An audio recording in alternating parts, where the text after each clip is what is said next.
Raise your hand if you've heard of the 2-second rule. Okay. Here in the state of Texas, that's what we believe is proper following distance. 2 seconds. That's what I taught was the 2-second rule. However, here in Texas, we like to do things pretty fast. Most states recommend 3 seconds. And as a driving safety expert, I am here today to tell you that 2 seconds is not enough. I do not believe that 3 seconds is enough, and I would like to recommend 4 seconds worth of following distance as a constant when it comes to driving. 4 seconds. Let me tell you why.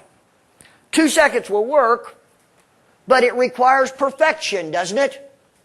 If you're only 2 seconds behind someone, particularly if you're driving a 25,000-pound vehicle, you may be able to get it stopped, but you've got to be perfect.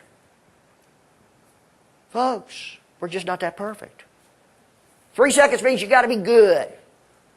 3 seconds means if you're talking to that person, if you're on that cell phone, if you're reaching for that cup of coffee, you might not be able to get it done in 3 seconds, 4 seconds. Now, part of our problem when we start talking about this is, now wait a minute. There's 4 seconds worth of room in here. I'm going to have a whole bunch of people coming into my gap, and the next thing you know, I'll be back in my own driveway. That ain't going to work.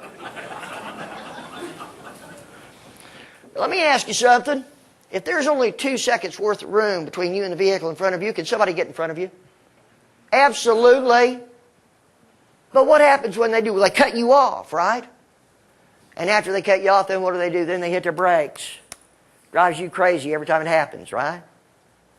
You want to know how to eliminate this?